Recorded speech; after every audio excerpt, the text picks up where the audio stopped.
everyone, my name is Harshita Jain and I'm currently an intern at Lexis & Company. Today I'm going to talk about insider trading. So first of all, what is insider trading?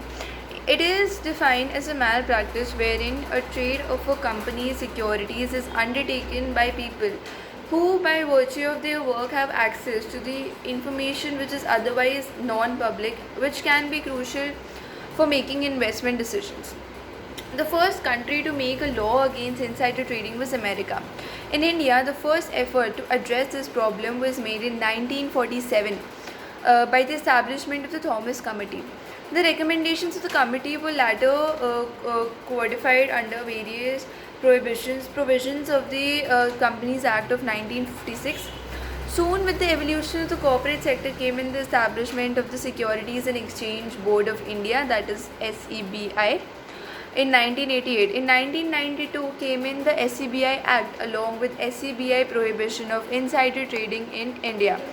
The laws kept on becoming stricter and tighter with time in order to cover every loophole available. In 2015 came in a major development when the SEBI brought in the SEBI Prohibition of Insider Trading Regulation Act in 2015, which replaced the older regulations of 1992 and addressed most of the problems of the older regulation. In 2018, SCBI formed a committee under the chairmanship of Mr. Vishwanathan to take a deeper look into the problems of the new regulations and give its recommendations. On the receiving committee's reports, the SCBI made the latest amendments to these regulations in 2019, which are now the present laws against insider trading in India. If there are any doubts, any questions, do mention them in the comment box. Now I'm going to discuss the provisions related to insider trading in India. The relevant provisions which govern insider trading in India are sections 195 of the Companies Act of 2013 along with section 12A and 15G of the SCBI Act 1992. In addition to these provisions, the primary regulations which cover insider trading in India are the SCBI Prohibition of Insider Trading Regulations of 2015. The prohibition and exception to insider trading can be found in the SCBI Regulations of 2015. Section 12A, subclause D of the SCBI Act 1992 expressly prohibits insider trading, while Section 15G imposes a penalty of a sum ranging between 10 lakhs to 25 crore rupees of a penalty of a sum which is 3 or a penalty of a sum which is 3 times the amount of the profit made, whichever of the two is higher.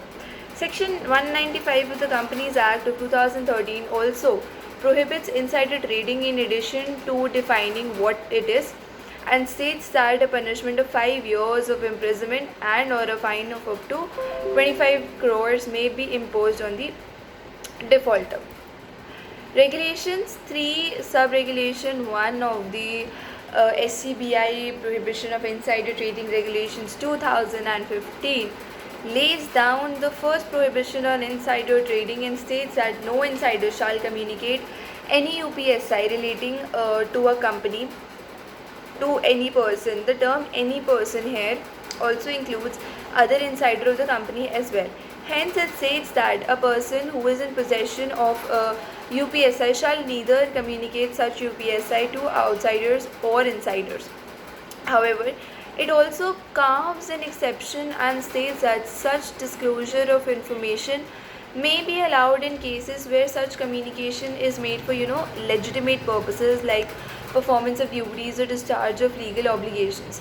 On the recommendations of the Vishwanathan Committee, a few examples of legitimate exceptions were added wherein such disclosure in ordinary course of business to you can say partners, collaborators, etc. would fall under this exception. However, under regulation 2B, it also states that any such person to whom UPSI is disclosed for a legitimate purpose to lawyers or accountants, partners from that point will fall under the definition of insider, and hence all the prohibitions of the regulation would apply to them as well.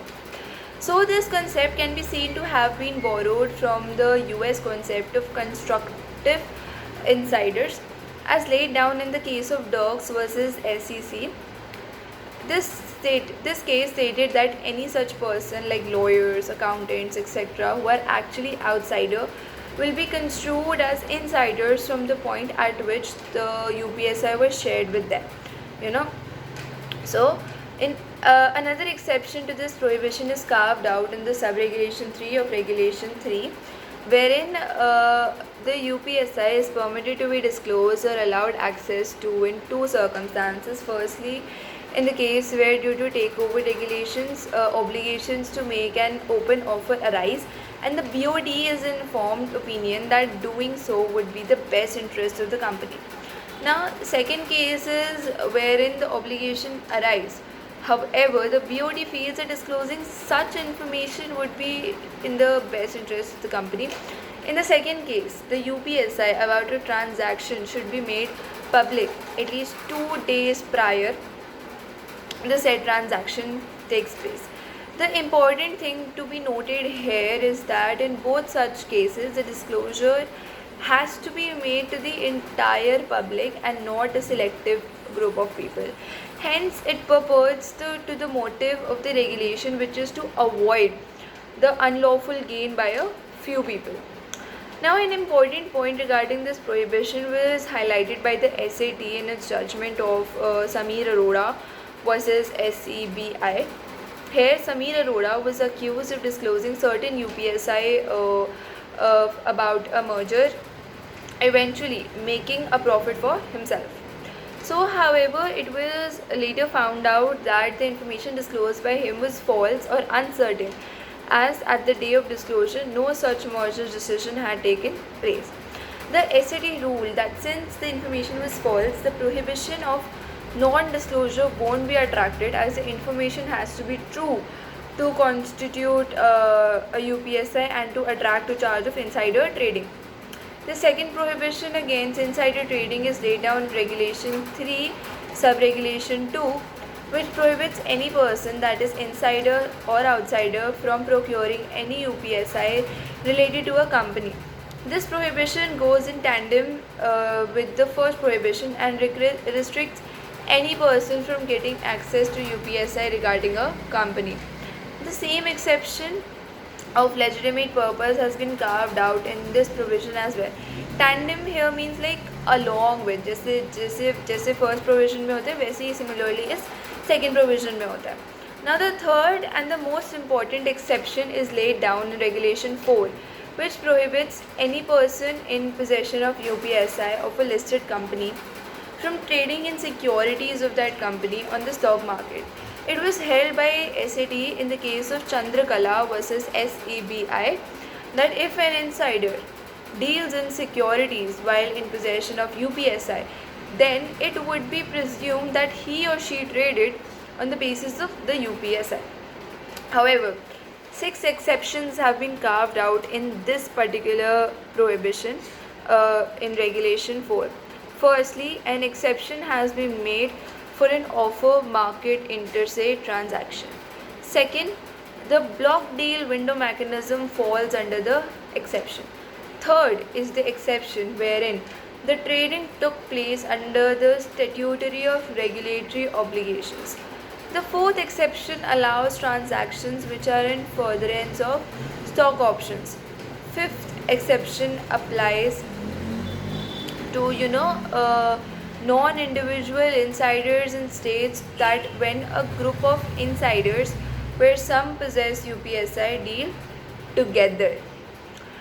Here it should be proved that the insiders who actually took the trading decisions were not in possession of UPSI and were different entities from those possessing such UPSI.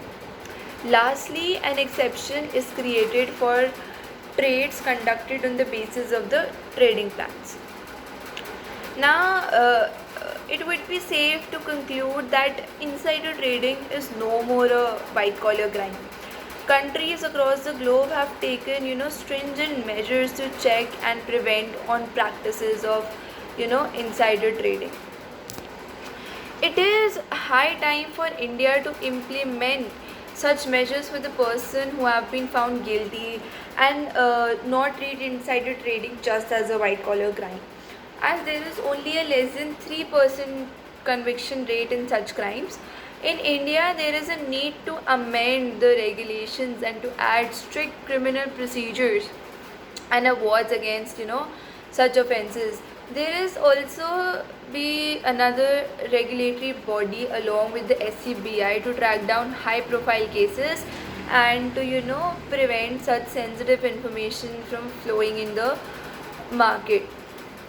Further, as the number of cases are increasing every year, the Indian judiciary needs to set up fast track courts for certain high profile cases that involve huge stake of the market, as it would save the investors and the market's money, but would also curb the illegal practice of insider trading. So if there are any questions regarding this video or the previous video or anything, do mention them in the comment box. Thank you for watching.